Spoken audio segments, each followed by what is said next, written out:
The sad news that the film star Val Kilmer, who played Batman, and Jim Morrison, as well as starring in Top Gun, has died at the age of 65. He made directors cry. He spit on co-stars. He showed up late and refused to leave his trailer.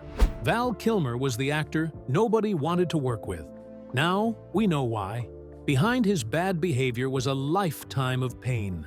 His brother's shocking death at 15, a bitter divorce he learned about on TV, and a cancer battle that stole his voice forever. The man who played Batman ended up broke, sick, and alone. Now we know the heartbreaking truth of Val Kilmer. Val Kilmer was born on New Year's Eve in 1959 in Los Angeles. He grew up in Chatsworth, a quiet suburb not far from Hollywood. His mother was of Swedish descent, and his father had Irish, German, and Cherokee roots. Val was the middle of three brothers. Life started to change when his parents divorced in 1968. He was only 8 years old, and the family dynamic quickly became complicated. His mother remarried 2 years later, adding another figure to Val's already shifting world.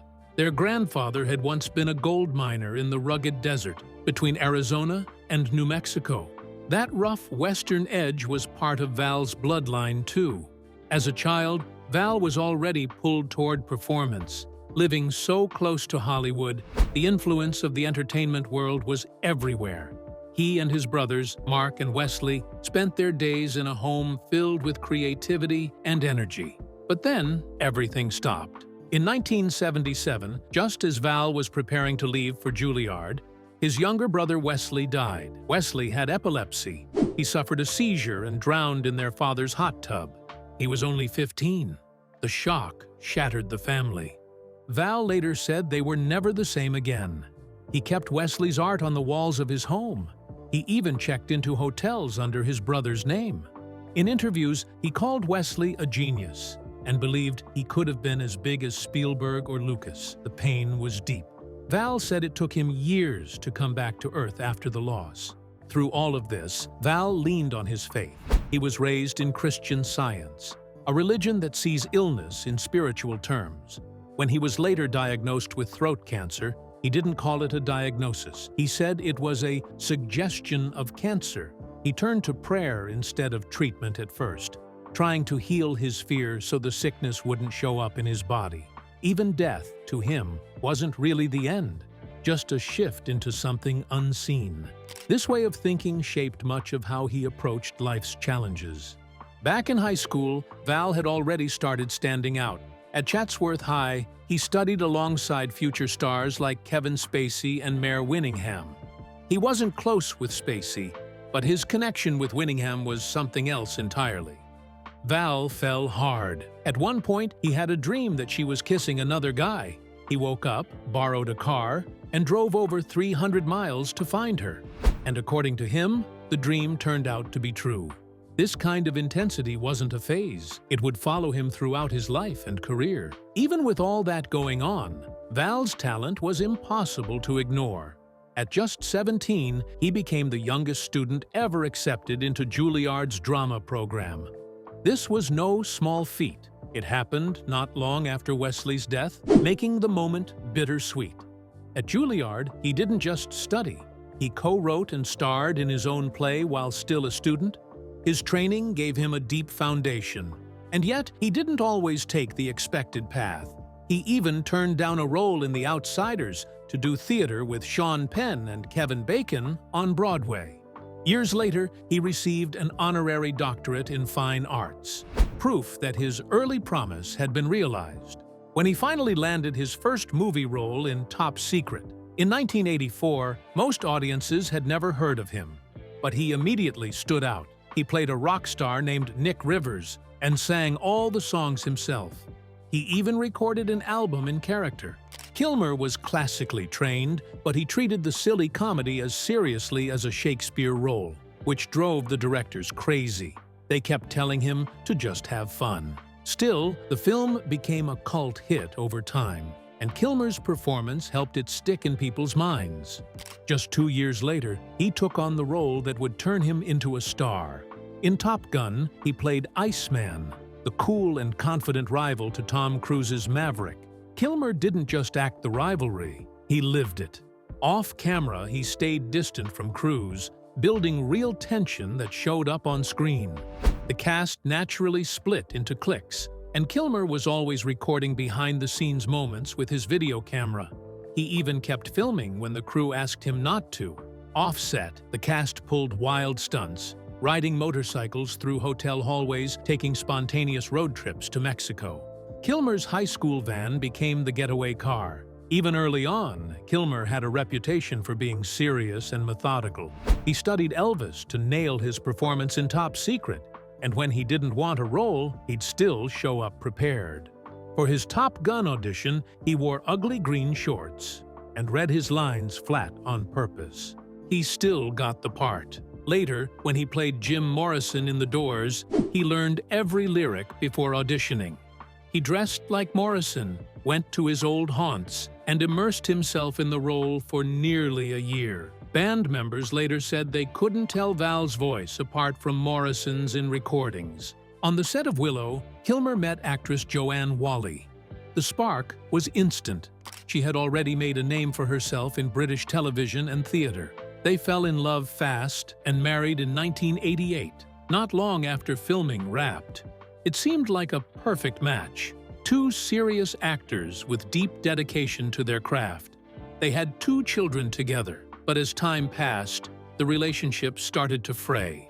There were whispers of on-set romances, long periods apart, and growing tension. In 1995, Whalley filed for divorce. Their split, finalized the next year, was rumored to be one of the most expensive in New Mexico's history. Even as his film career soared, Kilmer never let go of his passion for the stage. In 1988, already a known name in Hollywood, he returned to theater to play Hamlet at the Colorado Shakespeare Festival. He gave the character a modern edge, full of sarcasm, frustration, and youthful fire. He performed soliloquies with whiskey in hand, and the production featured heavy metal music and punk costumes. Audiences were stunned. When he did a signing for Willow at a local bookstore, the line wrapped around the building. He kept returning to theater over the years, including a one-man show where he portrayed Mark Twain. No matter how famous he became, the stage always pulled him back. Val Kilmer's life took a wild turn in the early 90s. It started when he was cast as Jim Morrison in Oliver Stone's movie The Doors. Kilmer didn't just act the part, he became Morrison. For 6 months straight, he trained like a man possessed. He learned 50 Doors songs and practiced them every day. He even paid out of pocket to rent a music studio and recorded an audition tape where he played Morrison at different points in his life. It wasn't just about looking like him or sounding like him. Kilmer wanted to understand how Morrison thought, how he moved, how he saw the world. He worked with the band's producer, who coached him on all the little details that made Morrison unique. When Kilmer finally sang for the surviving members of The Doors, they couldn't tell his voice apart from Morrison's. That's how deep he went. He wasn't lip-syncing in the film either. He did all the vocals himself, singing over the original band tracks. It wore him out. His voice would give out after just a few takes, and some scenes, like the intense "The End" sequence, took days to film. He trained with choreographers to match Morrison's unpredictable stage presence, studied his speech patterns, even narrowed his vocal range to match that haunting baritone. But Kilmer's commitment brought trouble too. Oliver Stone warned him early on not to fall too deep into the role. If he started acting like Morrison offset, things would get ugly. Kilmer said he understood, but then rumors started flying. People claimed there were rules about how to talk to him on set, that no one could call him by his real name. Then came a darker turn. An actress auditioning for the film accused Kilmer of physically assaulting her during a read-through while Stone looked on. The story didn't surface until years later, but when it did, it added another layer to the already chaotic shoot. Kilmer's next big role couldn't have been more different. In Tombstone, he played the legendary Doc Holliday, a dying, sharp-tongued gambler who oozed charm and menace. Again, Kilmer transformed. He lost weight, adopted a southern drawl, and gave the character a quiet deadliness that stole the show. Some of his most memorable moments were improvised. A slow wink before a shootout, a mocking twirl of a metal cup in response to a gun challenge. His line, "I'm your Huckleberry," became iconic, and the role is still considered one of his best. That same year, Kilmer made a brief but memorable appearance in True Romance. He played the ghost of Elvis Presley, showing up in the imagination of the main character. You never saw his face clearly, but you felt his presence. Kilmer, even in this small role, gave the king a kind of strange, dreamlike energy that fit the movie's wild tone. It was another reminder of how fully he could disappear into a part, even when you could barely see him. But after all that, Hollywood handed him the keys to one of its biggest franchises. He became Batman. Replacing Michael Keaton in Batman Forever seemed like a huge win, but things unraveled quickly. Kilmer clashed with the director, Joel Schumacher. They fought on set, literally. The director called Kilmer childish and impossible, and at one point, they went 2 weeks without speaking to each other. Crew members had to pass messages between them. Kilmer didn't help matters by showing up late, arguing about the costume, and pushing back on direction. The movie made money, but behind the scenes, it was a mess. When it came time to make the next Batman film, Kilmer was done. Depending on who you ask, he either quit or got fired. The studio wasn't happy about his schedule, and Schumacher had no interest in working with him again. Kilmer, for his part, realized something strange. Nobody cared who played Batman. One day, Warren Buffett visited the set with his grandkids, and they were more interested in the Batmobile than in him. That moment stuck. He said later, "There is no Batman, just a costume. Anyone could wear it." Instead of returning to Gotham, Kilmer starred in The Saint. It gave him a chance to show off his range again, playing a master of disguise who switched between different personas with ease. One minute, he was a German businessman, the next, a South African poet.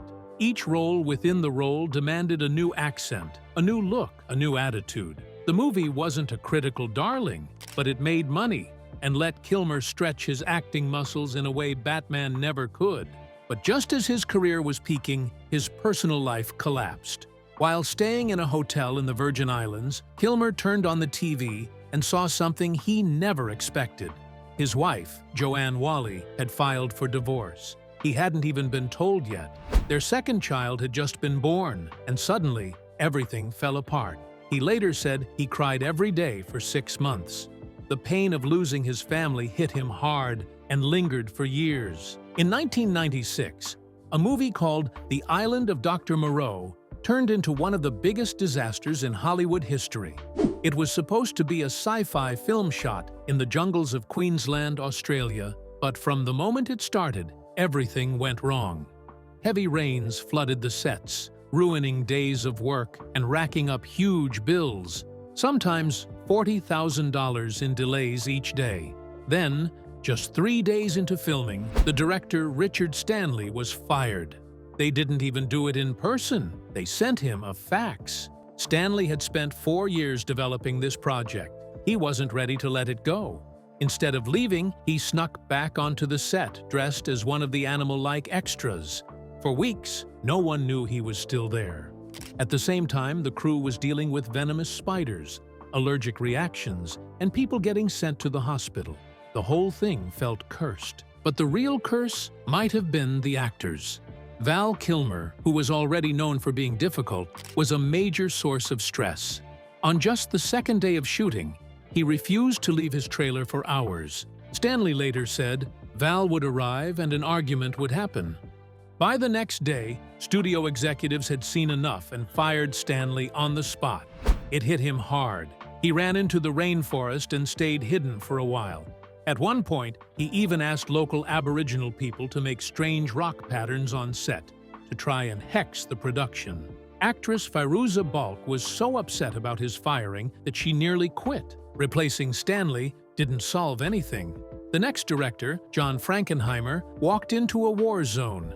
Marlon Brando had just lost his daughter and was not in a good place. He didn't bother learning his lines and wore an earpiece so someone could feed them to him during scenes.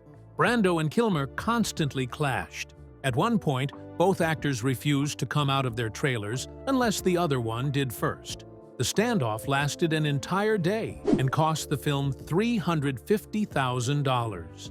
Brando, clearly fed up, told Kilmer, "Your problem is you confuse the size of your paycheck with the size of your talent." Strangely, Kilmer later said he actually enjoyed working with Brando, just not the rest of the experience. Things only got worse when Kilmer picked a fight with Tom Sizemore. Kilmer, who was being paid $9 million, mocked Sizemore's smaller salary of $2 million. Sizemore snapped and threw a 50-pound weight at him. It missed, but the mood on set was now boiling. During a take, Kilmer allegedly spit on Sizemore. Sizemore punched him in the chest so hard that Kilmer fell to the ground, gasping for air. He needed medical help. From that moment on, the two refused to be in the same room together. That created a huge problem. The film had scenes where both actors needed to appear, but they wouldn't shoot together, so the production had to fake it. They used body doubles, shot the actors separately, and tried to stitch everything together with early digital effects. It was expensive, awkward, and far from seamless. Around 70% of their scenes were filmed this way, adding millions more to the already exploding budget. By the time the movie finally wrapped, only 40% of the original script was still in use. What was supposed to be a $40 million film ended up costing closer to $68 million. The final product made little sense, and it was clear to everyone that the cast and crew had barely held it together. It was a film full of stars, but the real story happened behind the scenes, and that was pure chaos. Val Kilmer used to be one of the biggest stars in Hollywood. In the 1990s, he played Batman, led big films like The Saint, and earned millions of dollars per role. But soon after those highs, everything started to fall apart. His name stopped showing up in blockbuster films and began appearing in smaller, forgettable ones. Directors and co-stars began talking about how difficult he was to work with. Some even refused to work with him again. One director said he didn't like Kilmer, didn't like his attitude, and never wanted to be around him. On the set of Tombstone, his co-stars said they never even spoke. He only knew Kilmer through his character, not the man himself. As his work dried up, his money problems grew. In the early 2000s, the IRS came after him for unpaid taxes. He owed over $1 million across multiple years. He tried to keep things quiet, but the media found out, and the headlines weren't kind. Things got worse when a consulting firm sued him for not paying them. The same firm he had supposedly hired to help fix his financial mess. Kilmer denied he ever hired them, but now he had another legal fight to deal with. This was a man who once earned top dollar. Now, it seemed like everything was slipping through his fingers. One of his biggest losses was his ranch in New Mexico. He had loved that place for years. It was a huge piece of land, thousands of acres, with a big house, guest houses, and even a tree house. He had dreamed of living there forever, but by 2011, he had to sell it. He listed it for $33 million, but ended up selling it for much less, just $18.5 million. Before the final sale, he kept trying to sell off smaller pieces of the land, dropping the price over and over again. It was clear he didn't want to let it go, but he had no choice. In the end, he held on to just a small part of the land he once owned. Even when things were going well in his career, his love life was rocky. He had relationships with some of the most famous women in Hollywood. In his early 20s, he dated Sher, who was much older than him. She said they were wild about each other, but their strong personalities clashed. He later married actress Joanne Whalley and had 2 children with her, but they divorced. After that, he dated supermodel Cindy Crawford. That didn't last long either. He wanted more time together, but she had her own busy life. The breakup that hurt him most was with Daryl Hannah. After they split in 2001, he said he cried every day for 6 months. He also had a short relationship with Angelina Jolie, but she moved on quickly with Brad Pitt. In 2014, Val Kilmer got news that would change everything.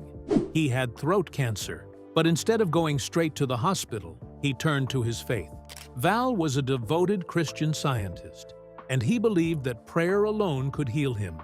He saw his cancer not as something real, but more like a test of belief. So, for nearly 2 years, he refused treatment.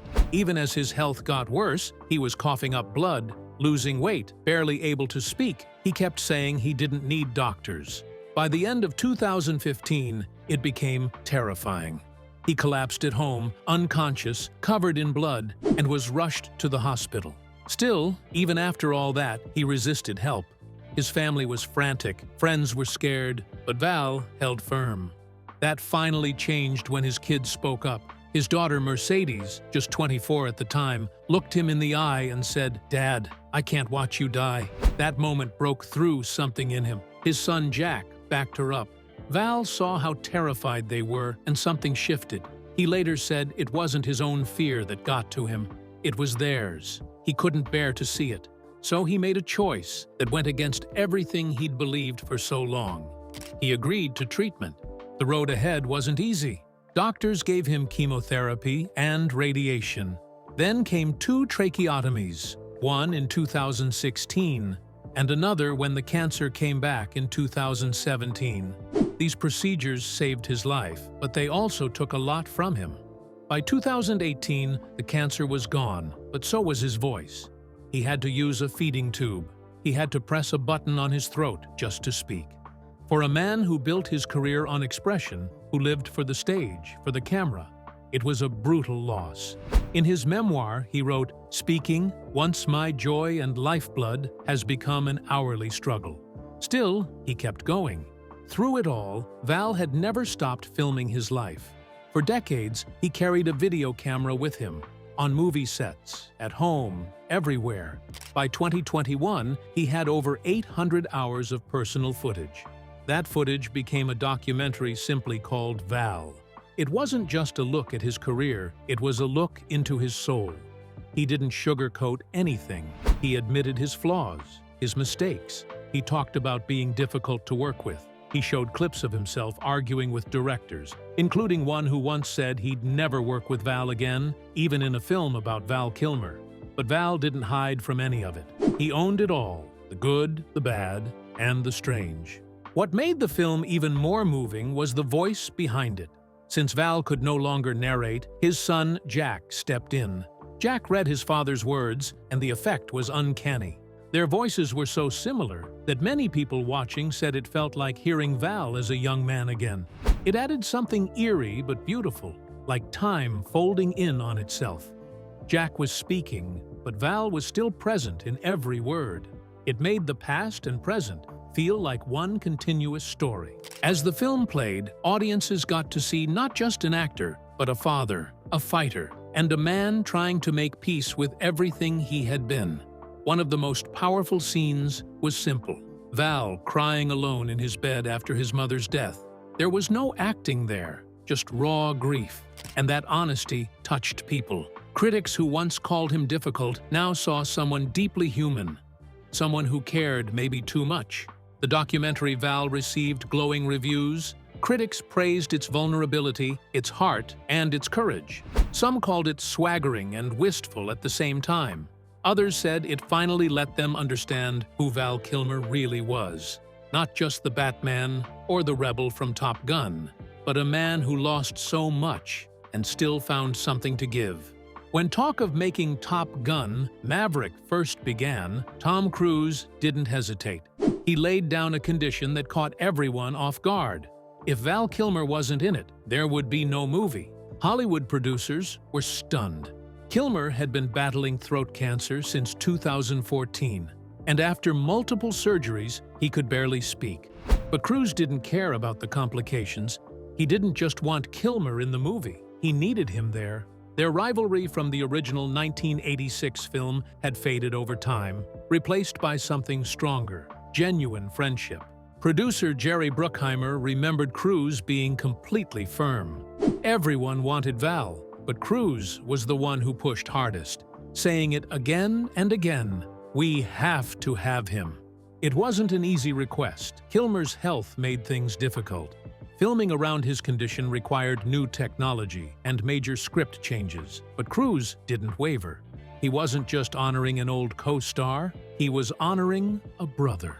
The filmmakers decided to embrace Kilmer's real story instead of hiding it. In the new movie, Iceman is shown fighting terminal throat cancer, just like Kilmer was in real life. He speaks mostly through typing, just as he did off-screen. His voice, reconstructed with AI, brought a quiet power to the role. Watching him on screen, you weren't just seeing a character, you were seeing Val Kilmer, the man sharing his own truth. And that truth became even more powerful after his passing in April 2025. Pneumonia took him at 65, after years of fighting. Suddenly, the film became something deeper, a farewell. The most emotional moment came when Iceman and Maverick met one last time. The scene takes place in Iceman's home office. He types out advice for Maverick, who's struggling with fear and guilt. Then comes a simple, haunting message. It's time to let go. He repeats it. He gestures to make sure Maverick understands. The line wasn't just part of the script. It felt like something more.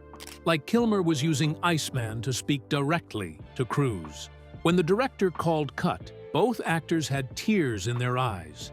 They weren't acting anymore. They were saying goodbye without saying the words. Later, after Kilmer died, that scene took on a whole new meaning.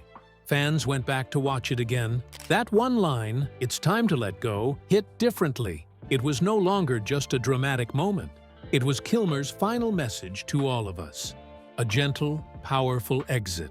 Tom Cruise spoke about it publicly. On Jimmy Kimmel Live, he tried to describe what filming with Kilmer felt like.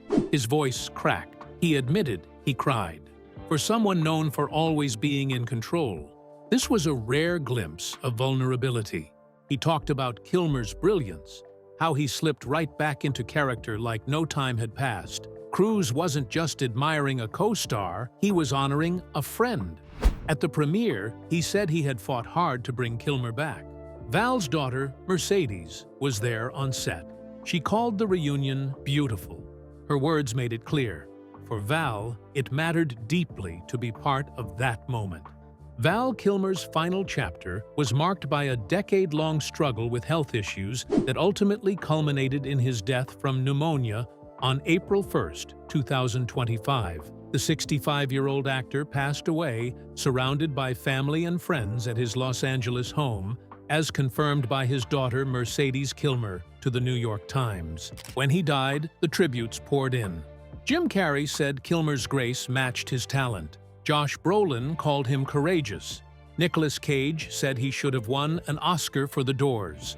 Michael Douglas, who worked with him in The Ghost and the Darkness, simply said Val would be missed. Even Sher, who had once loved him, called him a delightful nuisance. That was Val. Funny, eccentric, impossible to forget.